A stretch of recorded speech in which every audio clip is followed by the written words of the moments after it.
it's always been my passion, and my hobby centers around my passion. Like when I was younger, basketball was something that I like was really into, and I tried out for a team, and the little league team, and made the cut.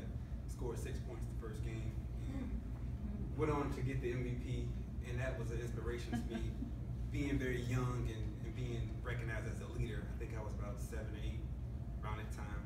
As I grew older, I still played basketball, but then performing and public speaking became something I wanted to do.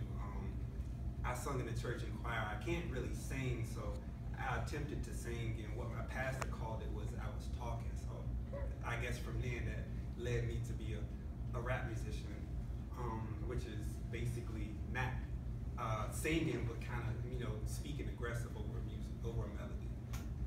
So rap became my new hobby, my now passion, because I'm still directly dealing with people. I'm performing, I'm entertaining, and I'm dealing with people. So that's my passion. My goal in life is to run my own entertainment establishment, which I currently do.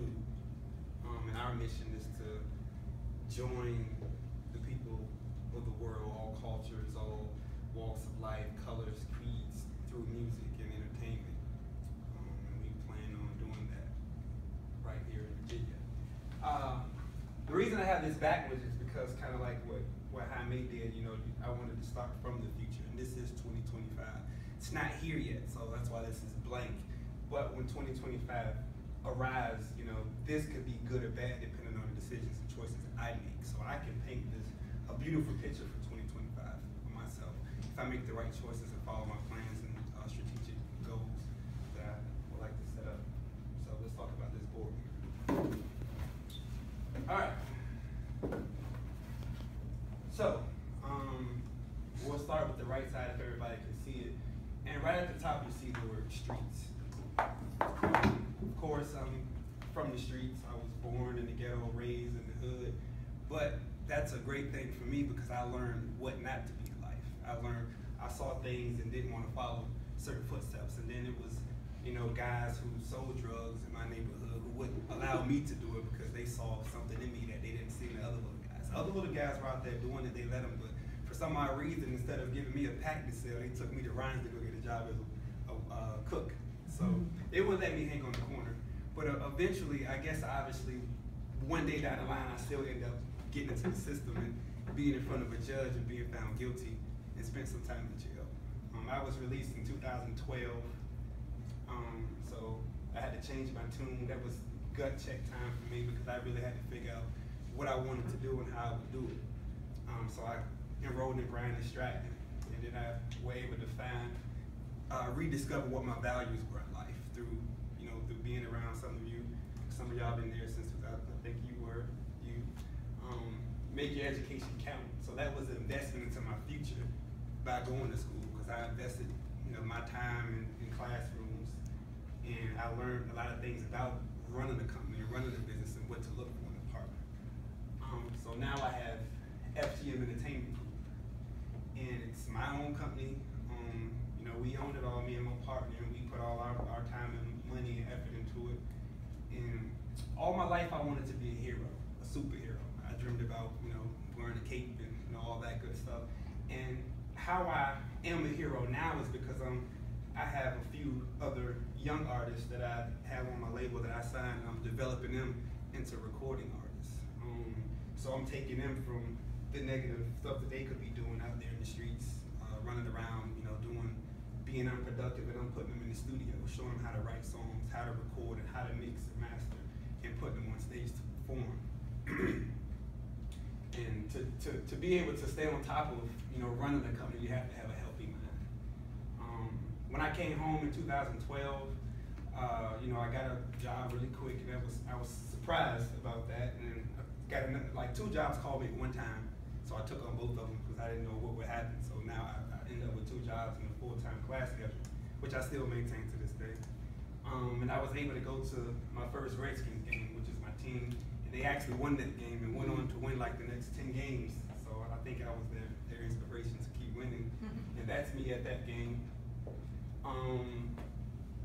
Now I promote for a club, and it was completely an accident because we did a show at a spot, and then our turnout was good, so they wanted me to keep doing it every Saturday.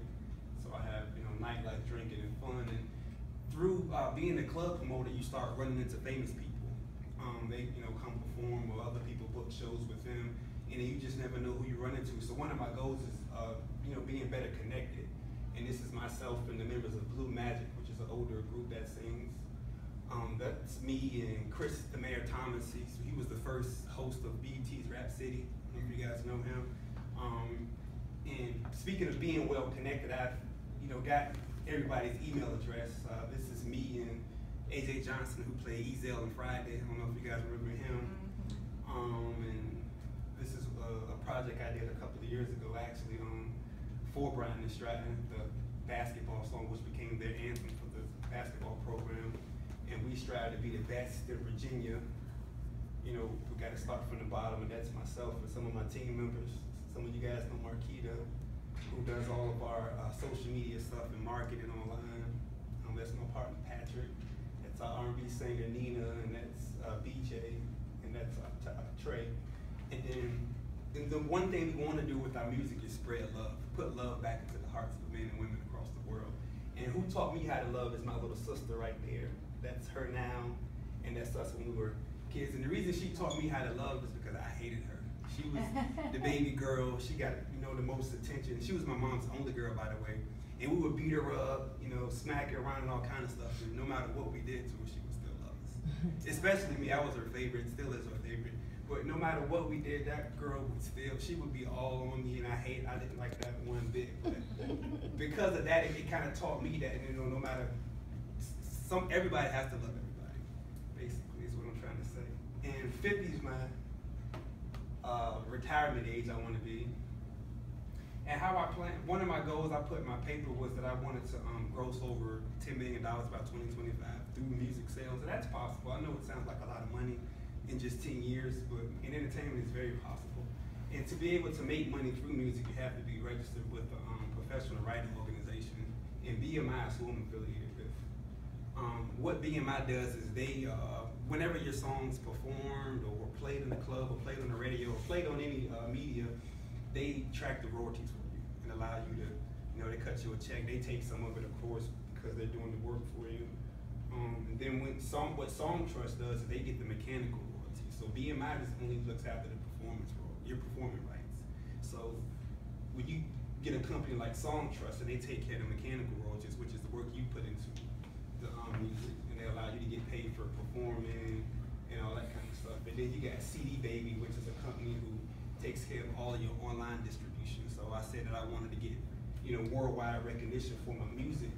And through CD Baby, they promote, you know, if you have a membership, they promote you on companies like iTunes, Spotify, YouTube, Pandora, iHeartRadio. So they promote your music for you, and then that's how an opportunity. And they also print CDs, and CDs aren't dead yet because in Japan, 80% of their music sales were CDs. Like I think I remember you saying that you like CD quality actually better. So in some countries they don't have online, you know, things that they can use online. So they need media like CDs and flash drives and stuff. So a record label, being signed to a record label, they handle all of this for you, and that's how they break down how much you get paid. But when you're independent, you know, like we are, you have to do all this stuff on your own. And when you have these companies helping you, it don't cost that much money, believe it or not. You know, that's how you're able to track down your money, and that's how I'll be able to track myself. And CD Baby, they offer you a trend analysis too. So they show you where your music's trending at, and they're able to, you know, send off CDs on your behalf, you know, of course, for a fee. But through these 1, 2, 3 companies, I'll be able to be on my way to $10 million by 2025. So that's all I have for you guys this evening. Any questions? Yes, well, let's give them a round of applause. And you all, every time someone goes up there, it's like